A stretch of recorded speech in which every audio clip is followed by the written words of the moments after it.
Eu tive que criar uma bobina personalizada para um equipamento que eu desenvolvi, e essa bobina aqui ela vai servir de base para o vídeo de hoje, onde eu vou falar sobre eletromagnetismo. Vou falar sobre como que funciona o eletromagnetismo, como que se aplica, né, nesse tipo de bobina. Então vai ser um conteúdo prático também, porque nós vamos fazer testes aqui. Eu vou fazer alguns testes nessa bobina especificamente para ver como que ela vai se comportar com correntes menores e maiores, ver o que vai ser suficiente para ativar o sensor magnético que eu tenho aqui dentro.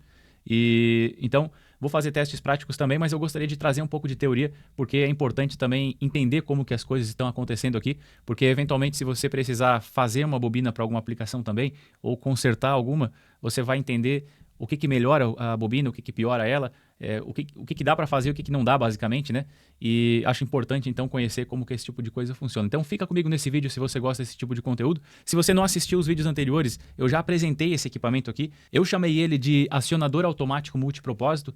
E nesse equipamento, qual que é o conceito aqui? Eu tenho duas tomadas e dessas tomadas aqui, uma delas ela sempre está recebendo tensão e a outra tomada só recebe tensão quando há uma carga nessa tomada, nessa primeira tomada. Então, no meu caso, serviu para ativar automaticamente um aspirador de pó quando eu ligava uma lixadeira, mas isso serve para fogão elétrico e coifa, serve para outras aplicações também, serve para máquinas que têm refrigeração forçada, às vezes precisa ligar algum sistema de refrigeração. Enfim, tem uma série de aplicações para esse dispositivo. Para serra também, quando precisa de água, né? Para serrar pedra, por exemplo, você precisa de água constante, então dá para ligar uma bombinha.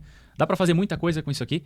E caso então você tenha interesse em conhecer melhor, tem um vídeo de apresentação, tem outro vídeo falando sobre os componentes que foram utilizados aqui, sobre o dimensionamento desses componentes. E esse terceiro vídeo então é específico sobre a bobina, mas eu quero que seja um pouco mais abrangente, né? Eu vou falar de teoria também, para ajudar quem às vezes não está querendo replicar isso aqui, mas está querendo aprender um pouco mais sobre o tema. Pessoal, e antes de começar a teoria aqui, deixa eu contextualizar rapidamente para que serve essa bobina, né? Nós temos uma corrente elétrica, a corrente elétrica dessa tomada aqui, que é a tomada passiva, essa que vai ficar sempre alimentada, ela está recebendo tensão através desse cabo, e esse cabo foi enrolado várias vezes, então é um cabo rígido, por isso que ele está permanecendo enrolado. E esse cabo aqui, então, ele é uma bobina, né? Então eu peguei um cabo rígido normal, enrolei várias vezes para fazer uma bobina.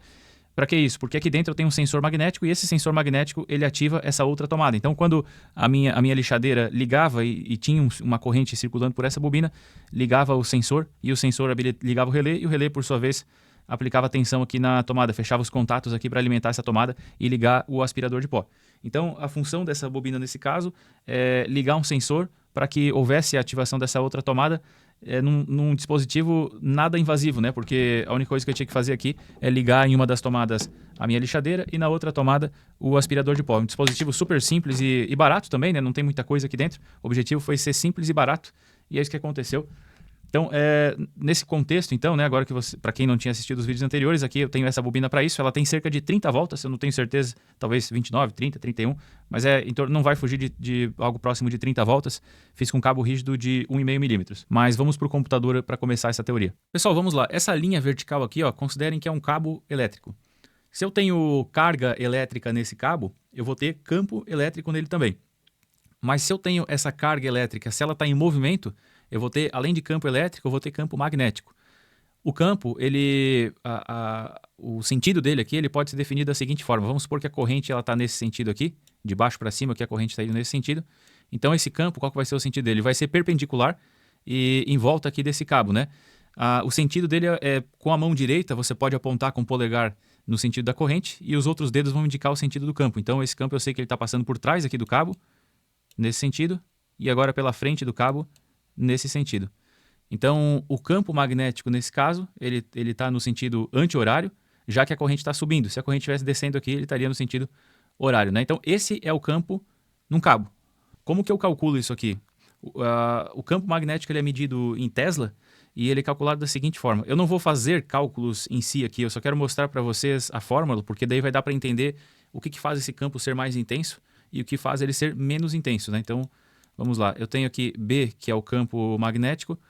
Desenhei errado aqui, na verdade, a perninha mais comprida é a primeira. Mi é a permeabilidade do ar. Vocês vão entender isso aqui melhor, tá? Eu vou falar sobre isso aqui, é fácil, é bem fácil, vocês vão entender. Então, é a permeabilidade vezes a corrente, vezes delta S aqui. Tem gente que representa de outras maneiras aqui, mas eu já vou explicar o que é isso. 4π vezes R ao quadrado. Vamos lá, vamos entender o que é cada coisa aqui. Esse cabo aqui, vamos supor que ele está no vácuo. Se ele estiver no vácuo, então O meio em que esse campo aqui vai se propagar, se ele for o vácuo, nós temos um valor aqui para μ. Esse valor aqui, depois eu mostro para vocês, mas pouco importa nesse caso, porque a gente não está trabalhando com valores, né? Eu não quero descobrir quantos Tesla aqui, até porque para vocês não vai significar nada, nem para mim significaria. Eu não sei o quão intenso seria 10 Tesla, 100 Tesla, 1000 Tesla. Então, o nosso objetivo aqui é entender o que faz aumentar o valor, o que faz diminuir. A permeabilidade magnética do vácuo é uma, né? Se eu tiver outro meio aqui para esse campo se propagar, um meio que favoreça essa propagação, eu vou ter um número maior aqui, né? Se eu tiver um número maior aqui, vai aumentar também o B. Quanto maior o B, maior o fluxo magnético. Então, se eu aumentar esse valor aqui, aumenta aqui também. Reparem que a corrente também está multiplicando. Então, se eu aumentar essa corrente elétrica que está passando nesse condutor, também aumenta o meu fluxo magnético. Então, o meio pode aumentar ou diminuir. A corrente ela pode também, é proporcional, né? Se eu aumentar a corrente, eu aumento o campo magnético. Esse ΔS aqui, ó, é o comprimento desse cabo. Então, para calcular a intensidade do campo magnético, eu tenho que levar em consideração também o comprimento desse cabo aqui, comprimento em metros. Aí eu tenho dois valores aqui, o 4π e o r², que eles estão dividindo o valor ali de cima. Então, esses valores aqui, quanto maiores eles forem, menor vai ser o meu campo magnético. Então, 4π aqui, né? Se fosse um valor ainda maior que 4π, eu teria menos intensidade aqui, menos campo magnético, né? O meu resultado em Tesla seria menor. R², 4π é 4π, né? Mas R², o R é o raio do ponto onde eu estou medindo aqui, né? Então, se eu aumentar a distância em relação ao cabo, quanto mais longe do cabo, maior vai ser o divisor aqui embaixo, né? Quanto mais longe, maior vai ser esse valor de R, maior vai ser o divisor aqui desse cálculo e, portanto, menos Tesla eu vou ter, menos campo magnético eu vou ter. Só que reparem que essa distância está ao quadrado. Então, o que isso significa? Que se eu sair um pouquinho longe desse cabo aqui, eu vou ter uma diminuição da intensidade do campo magnético. Se eu sair mais um pouquinho longe aqui, eu vou ter muito menos campo magnético. Se eu sair mais essa mesma distanciazinha aqui para longe, eu vou ter muito, muito menos ainda. Como esse valor aqui está ao quadrado, então a concentração, significa que a concentração aqui de campo magnético próximo de onde está tendo a corrente, ela é muito grande, muito perto, mas à medida que vai se distanciando, não é proporcional de maneira linear, é de maneira quadrática. Então, muita intensidade perto, à medida que vai se afastando, essa intensidade ela vai diminuindo drasticamente. Esses valores aqui fazem aumentar, esses valores aqui fazem diminuir. Bom, isso aqui é para um cabo, né? Mas nós não temos um cabo. Deixa eu avançar aqui, ó. Vou fazer a explicação agora com uma espira. Imagina que eu peguei esse cabo aqui, e eu enrolei ele. Então, nós tínhamos um fluxo aqui no sentido, um campo magnético, na verdade, no sentido anti-horário. Daí eu peguei esse campo magnético, esse cabo, né, enrolei ele. O campo magnético ele vai ter o mesmo sentido. Então, vai depender da corrente. Qual que é o sentido da corrente nesse caso, né? Então, vamos supor que esse cabo aqui, a corrente estava para cima, né? Vamos supor que eu enrolei ele para a direita. Então, a corrente agora ela vai estar aqui, continua para cima, e aqui no outro lado, lógico, vai para baixo daí, né? Então, essa corrente aqui está circulando vou colocar aqui I de corrente, e essa corrente então está circulando aqui essa espira. Seguindo a mesma regra da mão direita que eu falei para vocês, se a corrente aqui está subindo, nós temos um campo no sentido anti-horário. Então, está passando aqui pela frente do condutor e aqui está passando por trás do condutor e está no sentido anti-horário. Continuando aqui ao longo dessa espira, né, nós teremos aqui passando por cima do condutor e aqui passando por trás do condutor. E continuando agora com a corrente descendo, né, nós teremos justamente o contrário. Aqui está entrando na espira, passando por trás, saindo da espira. Então, olha só, nós temos aqui está entrando também. Olha para o lado de dentro aqui da espira, né? Nós temos o campo entrando, né? E campo entrando também. Do lado de dentro da espira, o campo está entrando. Do lado de fora, ele está saindo. Aqui fora, ele está saindo. Isso quer dizer que aqui no centro dessa espira, eu começo a concentrar o campo que está entrando por aqui, né, que já está seta, por aqui, enfim. Ao longo de toda essa espira aqui, está passando essa corrente e eu estou tendo uma concentração de campo magnético aqui no meio dessa espira. E por isso essa fórmula aqui muda. Como eu tenho essa concentração aqui no centro muda, eu vou ter um valor diferente aqui que não dá para calcular usando aquela outra fórmula, né? Nesse caso aqui, ó, B, que é o campo magnético, é igual a μ, que é a permeabilidade do meio, né? vezes a corrente, vezes 2π, vezes R. Opa, 2 não, né? R. 2π vezes R. Isso tudo dividido por 4π vezes R ao quadrado. O que é R ao quadrado? É a mesma coisa que R vezes R, né? Então, como eu tenho R em cima e tenho R embaixo, eu posso só cortar isso aqui, ó. Ah, antes de cortar, só reparem um negócio, né? Opa. Se eu tenho R ao quadrado, a distância aqui, ela continua interferindo de maneira exponencial, né? Então, à medida que eu vou me afastando aqui do ponto onde está essa corrente, a intensidade do campo magnético, ela vai... a gente vai perdendo intensidade de campo magnético de maneira exponencial, né? Muito perto aqui é muito intenso, vai se afastando, vai deixando de ser intenso de maneira exponencial. Agora voltando então, vou tirar esse ao quadrado aqui, fazer R vezes R, então corto aqui, corto aqui. Eu tenho aqui π e tenho aqui em cima π também, então dá para cortar. Tem aqui 2 e tenho 4, dá para dividir isso por 2, né? Então o 2 fica 1, só que 1 eu não preciso multiplicar, né? Então aqui eu corto 2, ficaria 1, aqui eu corto 4, fica 2.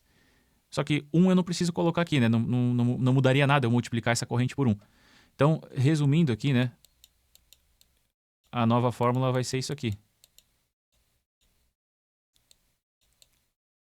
2R. Esse resultado aqui vai ser em Tesla. Então, o que está favorecendo aqui, né? A distância ela está prejudicando, a corrente continua favorecendo e o meio continua favorecendo. Bom, então eu tinha uma linha, um cabo, né? Que eu enrolei e fiz uma espira. Só que eu posso pegar essa espira e, na verdade, ao invés de dar uma volta, eu posso dar várias voltas. Que foi o caso da bobina que eu fiz, né? Agora eu tenho um solenoide, tá? Esse desenho ficou meio ruim, né? Mas são várias voltas, né? Tem várias voltas aqui, tem um solenoide.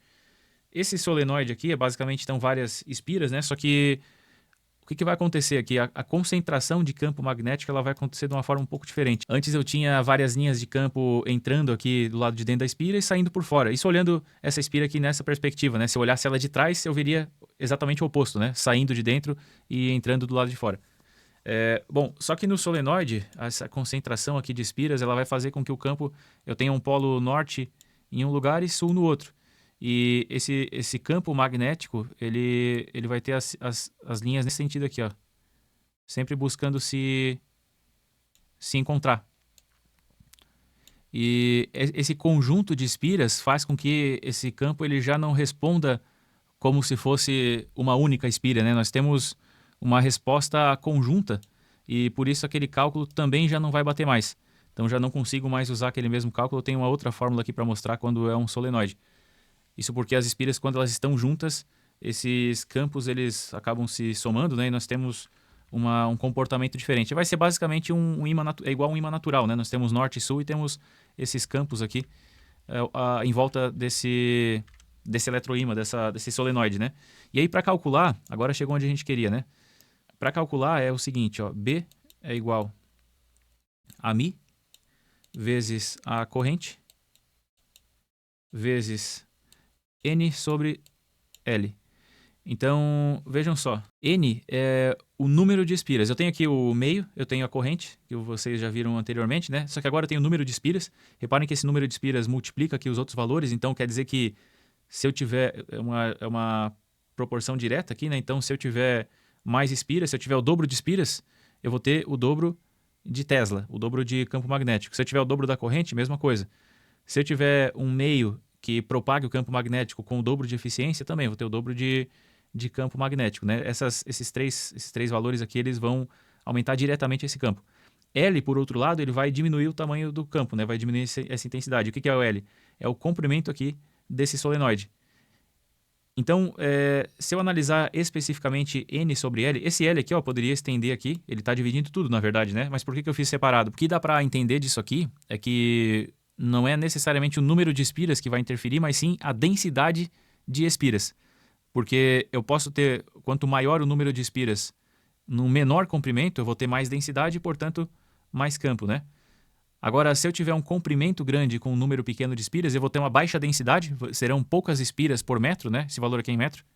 E serão poucas espiras por metro, então eu vou ter uma baixa densidade. Então, o que importa aqui para o campo, é lógico, é o número de espiras, sim, é o comprimento, mas analisando esses termos aqui juntos, nós temos densidade. A densidade de espiras é muito importante também para a gente poder ter um solenoide eficiente. Bom, então eu posso aumentar a corrente, o que é ruim, né? No meu caso especificamente, por exemplo, essa corrente aqui eu nem tenho controle sobre ela porque é a corrente da lixadeira. Eu poderia estar querendo trabalhar com equipamento de menor potência e eu teria uma corrente menor. Então como que eu poderia compensar essa corrente menor? Eu poderia diminuir o tamanho aqui, só que o tamanho do meu solenoide ele já está pequeno, eu já estou com três camadas. Como eu estou utilizando um cabo convencional e não um cabo esmaltado, a capa do cabo ocupa muito espaço. Então o meu solenoide está ficando muito grande já. E grande no sentido de eu estou com 3 camadas já de fio, né? Então seria difícil diminuir o comprimento do solenoide. O comprimento é difícil. A corrente, eu poderia querer ligar um equipamento menos potente e ainda assim dar conta de acionar aquele sensor. Como que eu faria isso? Eu tenho a corrente menor, não consigo mexer no número no tamanho. Número de espiras também difícil, porque acabaria aumentando esse tamanho e eu não consigo aumentar a densidade sem um cabo esmaltado, né?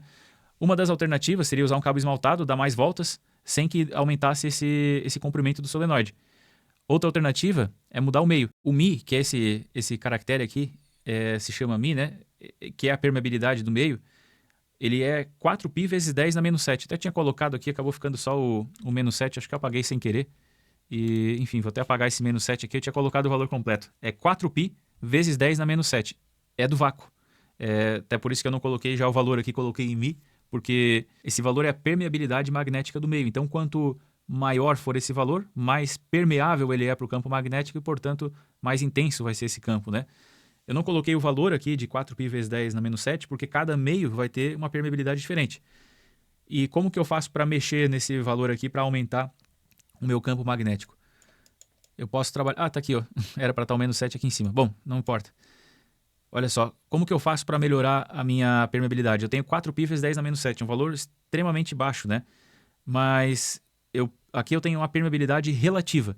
Relativa ao quê? A permeabilidade do vácuo. Então, olha só, o ouro, por exemplo, o ouro tem 0,999. Se eu multiplicar esse valor aqui, ó, que é quase 1, se eu multiplicar esse valor pela permeabilidade magnética do vácuo, vai ser praticamente o valor da permeabilidade magnética do vácuo. Vai baixar só um pouquinho, está um pouquinho abaixo de 1 só. Então, a permeabilidade do ouro é quase igual ao do vácuo, porque se olhar a permeabilidade relativa é quase 1, né? Olha o que acontece com o ferro, 9.000. Ferro silício, 55.000. Então, eu tenho 55.000 vezes mais permeabilidade do que eu teria no vácuo. Esse campo magnético ele vai ter muito mais facilidade de existir nesse meio. Então, a intensidade desse campo, o valor em Tesla vai ser muito maior num ferro silício, por exemplo. E é por isso que transformadores, contatores que têm esse princípio eletromagnético, eles trabalham com núcleo, justamente para poder aproveitar melhor esse campo eletromagnético. Tendo um núcleo assim, você consegue valores muito maiores apenas mudando o meio, né? Você consegue valores em Tesla muito maiores.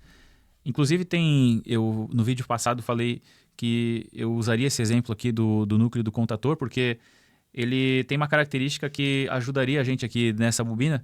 Acabou não sendo necessário, mas ele ajudaria. O campo que eu expliquei, aquelas fórmulas que eu expliquei, elas estavam considerando uma corrente com uma direção única, que é uma corrente contínua, né? Mas aqui, nesse exemplo, né, no meu equipamento, aqui eu tenho corrente alternada. Então, essa corrente ela vai ficar alternando o seu sentido, né? Uma hora vai estar num sentido, outra hora no outro, e o campo também. Só que quando, entre o semiciclo de tensão positiva e negativa, e consequentemente a corrente também ela vai se inverter também, acompanhando o semiciclo de tensão, no momento da inversão, quando passa pelo zero, a tensão passa pelo zero, a corrente vai passar pelo zero e, consequentemente, o meu campo magnético vai passar pelo zero também. E esse é um problema aí em alguns equipamentos que, no caso do contator, ele é contornado da seguinte forma. Primeiro que o contator tem uma certa inércia também, então quando a tensão passa pelo zero e o campo magnético passa pelo zero, como isso é muito rápido, às vezes não dá tempo da mola do contator empurrar ele para abrir. E outro detalhe, além da inércia, são esses anéis aqui, ó, douradinhos que tem em volta desse núcleo. Esses anéis aqui, quando passa, nós temos um campo magnético, e aqui nesse caso um fluxo magnético também. Esse fluxo magnético vai provocar uma corrente parasita aqui nesse anel, já que ele está perpendicular ao anel, né? Reparem que o fluxo ele vai nesse sentido aqui e nesse sentido aqui. Então vai estar perpendicular ao anel e nesse anel forma-se uma corrente parasita. Essa corrente parasita, quando passa pelo zero, ela vai acabar gerando novamente um fluxo magnético aqui nesse núcleo por pouquinho tempo, mas é o suficiente para ajudar esse núcleo a ficar parado, mesmo com a tensão passando pelo zero aqui, no caso de tensão alternada. Então é para isso que serve esse anel. E na minha bobina aqui, ó, reparem que eu não tenho núcleo. Então eu estou com a permeabilidade do vácuo aqui e seria uma forma, utilizando o núcleo, seria uma forma de aumentar demais aqui esse campo magnético. E, portanto, para trabalhar com cargas menores, eu acredito que, a não ser que você esteja trabalhando com fio esmaltado, a melhor forma aí com certeza é um núcleo. O núcleo é o que vai aumentar demais a eficiência aí do seu solenoide.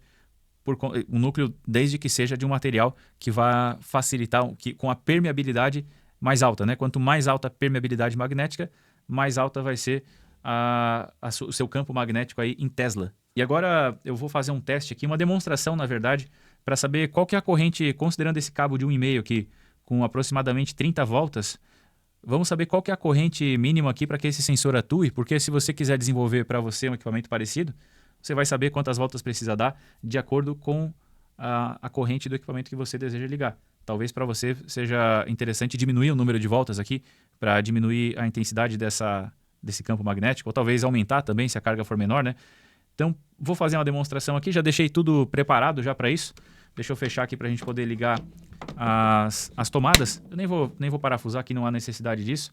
Nessa tomada aqui, ó, eu tenho uma carga que é um grill elétrico e eu posso variar a tensão nele.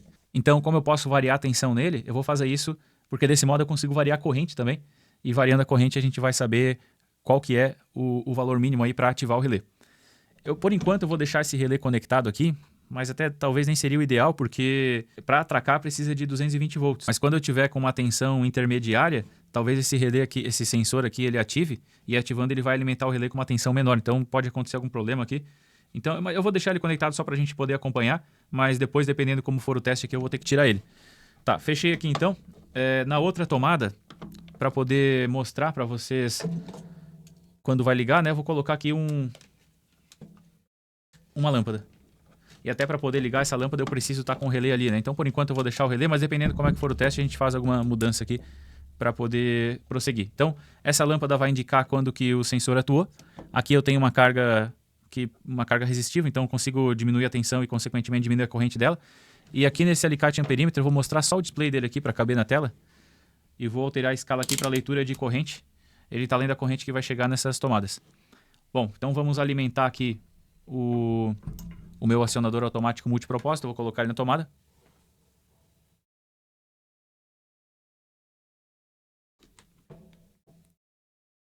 Aí, está na tomada agora, está alimentado. Eu vou gradualmente elevando essa tensão aqui para a gente acompanhar essa corrente também.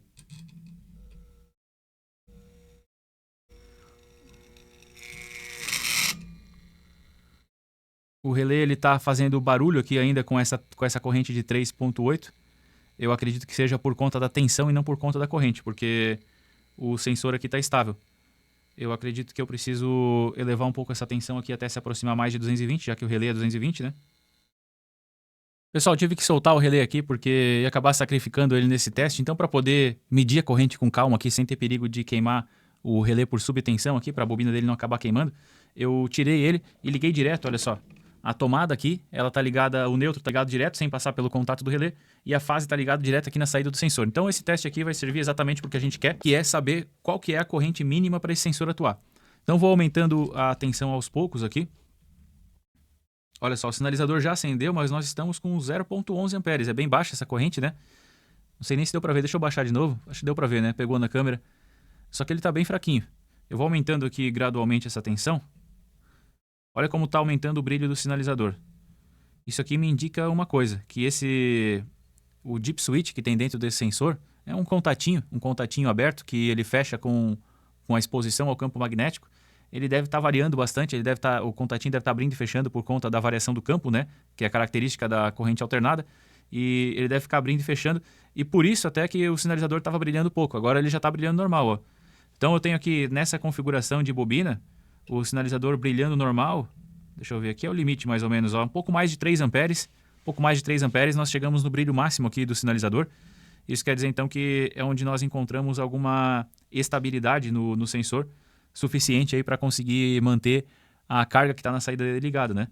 Então agora eu posso até aumentar essa corrente aqui, não teria problema, né?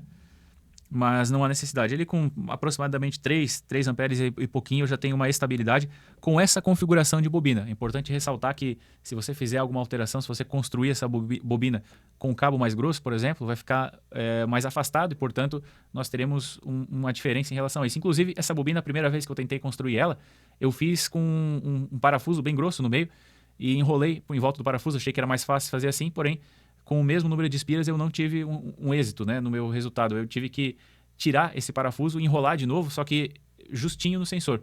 Como estava mais próximo do sensor, então com o mesmo número de espiras, com a mesma corrente também, eu consegui um campo magnético mais intenso e aí sim foi suficiente para ligar o relé com a corrente que eu tenho na minha lixadeira. Se você quiser aprender a montar esse dispositivo, agora já está sem o relé aqui, mas eu vou refazer ele. Se você quiser montar um dispositivo parecido com esse aqui, assiste os outros vídeos, eu vou deixar na tela final aqui desse vídeo de hoje e deixa o like também porque isso me ajuda a continuar gravando conteúdo aqui para o canal.